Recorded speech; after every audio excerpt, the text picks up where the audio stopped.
Tonight, a Canadian tragedy off the California coast.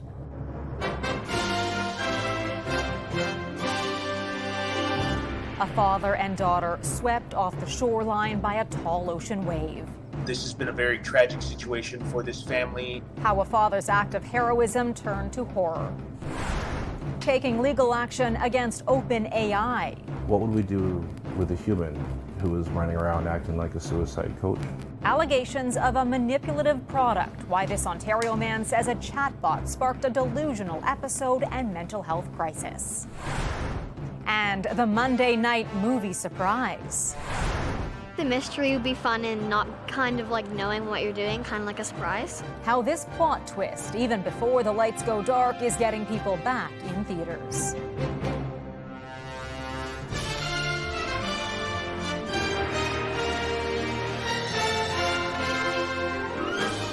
CTV National News with Heather Butts. Good evening. A tragic story out of California is being felt intensely here at home. A Calgary family suffering the loss of a father and a 7-year-old daughter who were swept into the ocean. The horrifying chain of events began to unfold on Friday with the body of the little girl recovered this afternoon. The rugged California coastline in Monterey County with its hazardous surf and strong current. This is where search teams launched a desperate effort to find the little girl pulled into the water by a powerful wave Friday. Police say her father, 39-year-old Yuji Hu of Calgary, and the girl's mother dove into the water to try and save her. The mother was able to make it back to shore, but the father, despite his heroic efforts, was swept further out to sea. Rescuers managed to reach him and take him to hospital, where he was later pronounced dead. But, at no point have we ever suspected that these parents were not doing, what they do as a parent and what all parents do for their children, which is keeping an eye out on them and making sure that they're safe. But sometimes it's The child's mother was treated for hypothermia and released. Authorities say the body of the 7-year-old girl was recovered by a volunteer diver less than a kilometer from where she was initially reported missing. The couple's 2-year-old, who was also present, was not injured. Mental health risks are at the core of a new legal battle with far-reaching implications. As tech giants race to create the most innovative chatbot, caught in the middle are its users, claiming mental distress and delusion, even at times resorting to suicide. CTV's Kamal Karmali with one Ontario man's warning and the lawsuit that could hold OpenAI more accountable. I'm just flabbergasted every time I read this. For more than 3 weeks this past year, every time Alan Brooks logged on, he says the AI chatbot ChatGPT led him to believe he was a genius. Essentially, it sent me on a world-saving mission. That he'd discovered a math formula powerful enough to take down some of the world's biggest institutions, and that he needed to report it right away. Essentially warned me with great urgency that one of our discoveries was very dangerous, and we needed to warn all these different authorities. Each time you questioned it or doubted it, what did it say in response? Over 50 times I asked for some sort of reality check or grounding mechanism, and each time it would just gaslight me further. Every time the chatbot reinforced that all of it was real. You should not walk away from this. You are not crazy. You are ahead. The implications are real and urgent. Brooks says ChatGPT's responses, more than 1 million words, led him to psychosis and delusion, left him with mental health issues, realizing he had lost touch with reality only when he checked in with another company's chatbot. Extreme anxiety, paranoia, affected my sleep. I couldn't eat. Now Brooks issuing one of 7 lawsuits filed concurrently against ChatGPT's parent company, OpenAI. In 4 of those cases, the users committed suicide. That chatbot has been fatally designed to create emotional dependency with users, even if that's not what they set out looking for. OpenAI calls it a heartbreaking situation and that it continues to strengthen ChatGPT's responses in sensitive moments. We need strong governmental institutions to hold them to account. But that's proving to be a challenge, with AI companies caught up in a high-paced competition against each other. So right now, unfortunately, the race is going faster than, frankly, we could keep up. And we have to think about how we deal with that, because things will get worse as they get more capable. For Brooks, he feels the damage to him has been done. But for countless other users, it may not be too late. What would we do with a human who is running around acting like a suicide coach or pretending to be a therapist when they're not? How would we hold them accountable? The federal government's AI task force looked into safety issues last month, with a full report and recommendations set to come out to the public early next year. Heather. CTV's Kamal Kermali in Toronto. Thank you. The minority Liberal government will face a crucial confidence vote on its budget tomorrow. MPs have been working overtime to shore up enough opposition support, but if it fails, Canadians could be heading back to the polls for another election. CTV's Jeremy Sharon has the breakdown. Inside the halls of power, high stakes to start the week. A crucial confidence vote in the House of Commons that could come down to the wire. It's going to be a particularly dramatic and suspenseful day. It could be close, like close as two coats of paint, real close. Prime Minister Mark Carney's Liberal government will need help to pass its budget. 2 seats shy of the required 172 for a majority in the House of Commons, the government needs 2 opposition MPs to vote in support of their budget, or at least 4 members to abstain. It's going to be about math, it's going to be politics, it's going to be about who wants to trigger an election. And the answer is no one really wants to trigger an election. The Conservatives have been clear they won't support the budget, but leader Pierre Poilievre has stopped short of confirming whether all his MPs will vote. Are you confident that all of your MPs will vote against the budget? 100% of our MPs oppose the costly Carney credit card budget. The NDP has also signaled voting with the government isn't likely, but interim leader Don Davies has indicated his MPs could abstain. I think they're going to have to finesse it, because if all 7 of them came in and voted against the budget, it could defeat it. The Bloc Québécois has indicated it'll vote against, while Green Party leader Elizabeth May has said she won't support it either, but could be persuaded otherwise, which means an election is on the table, with the outcome of Monday's confidence motion still unclear. I think a lot of people hope that doesn't happen, but it's definitely a possibility. Now, no party has indicated an election is what they actually want, but there is concern the numbers could be so close, a simple miscalculation could send Canadians back to the polls. Heather? Thanks, Jeremy. CTV's Jeremy Sharon in Ottawa. Defense spending is a big part of the federal budget as Ottawa prepares to spend billions on new fighter jets. With tensions between Canada and the U.S. still strained, the government is looking elsewhere to procure additional fighters. Appearing on Question Period with Vashi Capellos, the defense minister said Ottawa is open to purchasing jets from several companies that can deliver a good product and good jobs. We're grateful for any offer, any forthcoming offer that comes forward. If anybody walks into Canada tomorrow from a sovereign wealth fund or with a joint venture in mind, or is looking to set up a company in Canada to create 10, 20, 30, 40, 50,000 jobs, game on. That comes in the wake of a CTV News report detailing Swedish defense contractor Saab has spoken to Ottawa about providing its fighter jets to Canada, which would be built here, generating thousands of jobs. A fatal midair collision between 2 planes near Ottawa remains under investigation, while those who witnessed the horrific event Saturday are still reeling. I can see the wreckage, I can hear the accident, and I can live the pilot's last seconds. I heard a pop bang, which is an unusual sound. Out of the clouds, this sort of looked like a missile projectile heading straight down. The planes, both owned by Cornwall Aviation, were conducting training flights when they collided near Ottawa. The wing of one of the planes snapped off and it landed in swamp-like terrain in the woods near a county road. The pilot and sole occupant of the plane died. The second plane landed safely. As thousands of Canadians search for a family doctor, some provinces are leaning on nurse practitioners to help get patients off waiting lists. Among them PEI, where clinics are shifting to a collaborative model to help ease the pressure. CTV's Maria Saru has the details. I'm just going to check your lungs, okay? A nurse practitioner is running this checkup, pressing her stethoscope to a patient's chest. While their scope of practice varies from province to province, it's expanding, says the Nurse Practitioner Association of Canada. in many jurisdictions, they're being recognized as primary care providers who can independently practice and who can independently manage a panel of patients. The association's president-elect adds generally they can diagnose medical conditions, order lab tests, prescribe medications, perform some procedures, and more. Plus, they're playing a big part in a local and national shift away from a model where one family doctor sees most patients towards a more collaborative approach. Prince Edward Island is certainly is leading the country when it comes to the shift and the implementation of interdisciplinary team-based care. Behind me is one of at least 17 patient medical homes on the island. Inside, nurse practitioners work with family doctors, social workers, pharmacists, and other providers to deliver care as a team.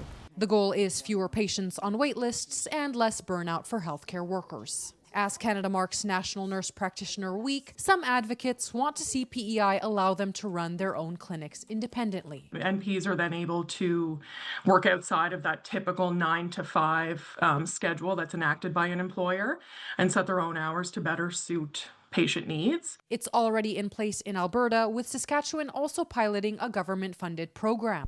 The aim is better access for all. Maria Sru, CTV News, Charlottetown. Prime Minister Mark Carney was in Winnipeg, taking part in a ceremony marking Louis Riel Day on the 140th anniversary of the Métis leader's execution.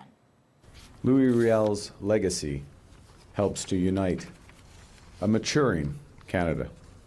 A Canada that is determined to reconcile with and learn from our history. Carney joined members of the Manitoba Métis Federation and the national government of the Red River Métis to honor Riel. Manitoba Premier Wab Kinew was also among the dignitaries who laid wreaths at Riel's gravesite. The two leaders also met to announce funding for a study on the possibility of specialized icebreakers, ice tugs, and research vessels at the Port of Churchill, one of the latest initiatives referred to the Major Projects Office last week.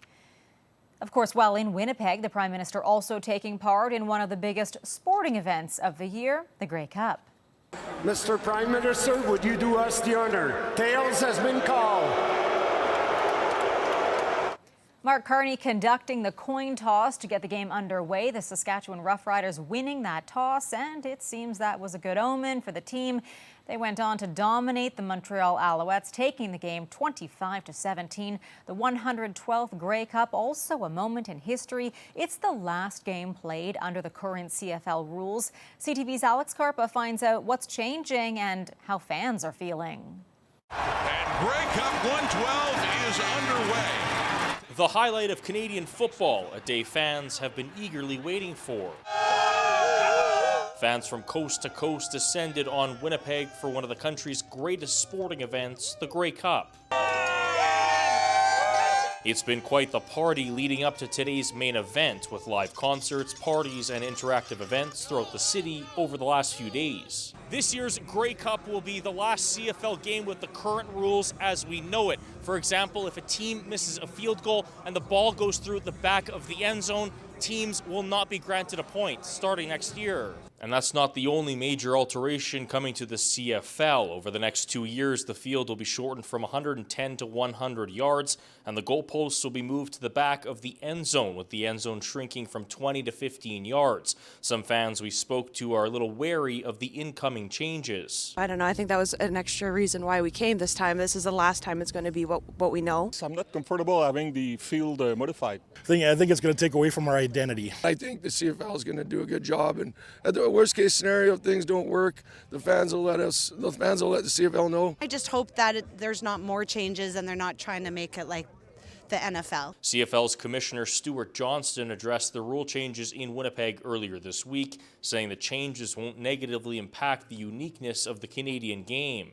When we announced those rule changes, I did not do enough to emphasize something very important: our unwavering commitment to the Canadian game. And I think what he's tried to do is kind of maybe take some of the idiosyncratic elements of the game that don't make that much sense and remove them. But a lot of this is symbolism. Fans we spoke to just want to make sure that the Canadiana of the game is not taken away to maintain the spirit and uniqueness that is Canadian football. Alex Carpa, CTV News, Winnipeg. Coming up, new Orca insight. I was like, oh crap, like there's some killer whales coming straight for me. What we're learning about the killer whales off the coast of BC and why protecting them will take more than a one-size-fits-all approach.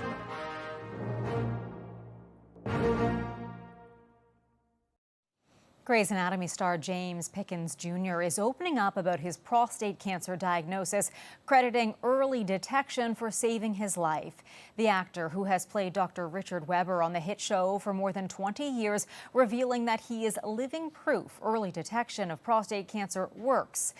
Revealing shortly after he is now cancer-free, he's encouraging Black men in particular to get tested early.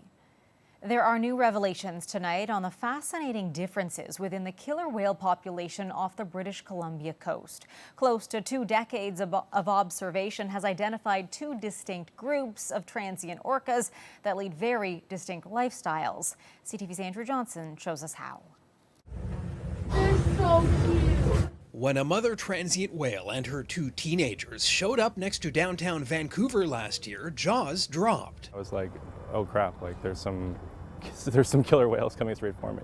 A new University of British Columbia study shows these whales are part of a subpopulation that often sticks close to the coast. Researchers describe them as city dwellers. They're the killer whales that are very specialized to using the inlets and bays, and they go, close to shore.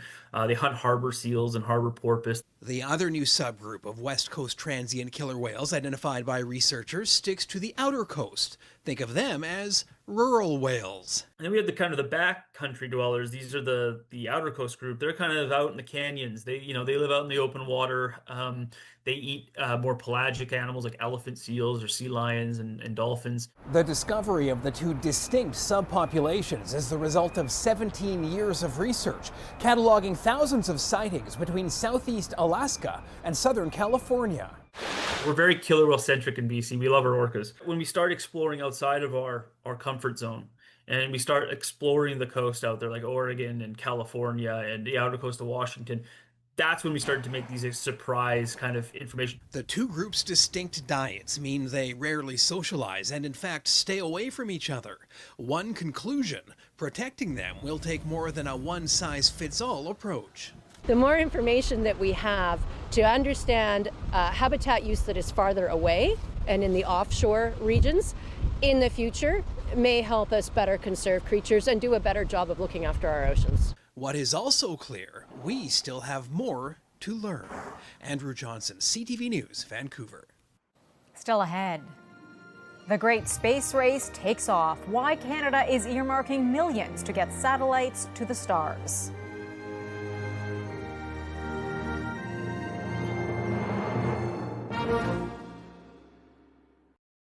An incredible sight tonight in Paris as the City of Lights welcomes the holiday season.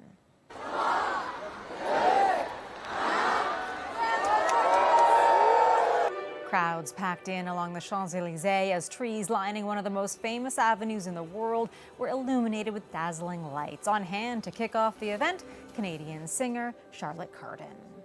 A space race is taking off in Atlantic Canada, and the competition to reach the stars just got more lucrative, with Ottawa pledging more than $180 million for the industry in the new budget. CTV's Garrett Berry finds out what that means in the pursuit to make that region a destination for satellite launches. Canada's space race, where companies like Nordspace are facing off to become the commercial hub for rocket launches and satellite deployments, is about to get a major funding injection. It's going to be a catalyst, it's going to be an accelerant. $60 million in cash from Ottawa is set to flow to this industry each year for the next 3 years at least, if Mark Carney's first budget passes in the House of Commons. So to see it be called out so specifically in the Canadian budget is a huge vote of confidence, not just for companies and initiatives like ours, but for the Canadian public, that sovereignty in space is being prioritized for the first time. Federal officials haven't said much about where this money will go, but the goal is to create a totally Canadian solution to get satellites up in the air. Geopolitics have really changed the game for Canada in the last year or so. U.S. President Donald Trump's musings about making Canada the 51st state seem to have boosted the desire to become self-reliant. Canadians in a day out basis need banking, and they have cell phones and global broadband and all these kinds of things that really do depend on satellites in orbit. The players in this industry say they're ready to receive this money. Maritime Launch Services near Canso, Nova Scotia, has a launch window opening on November 18th.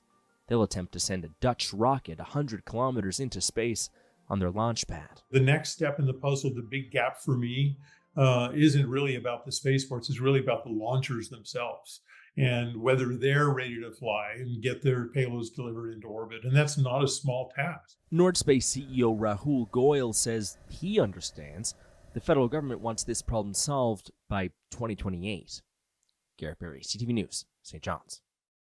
Still ahead, a mystery movie in more ways than one. How Cineplex is trying to get you back to the theater with a big surprise.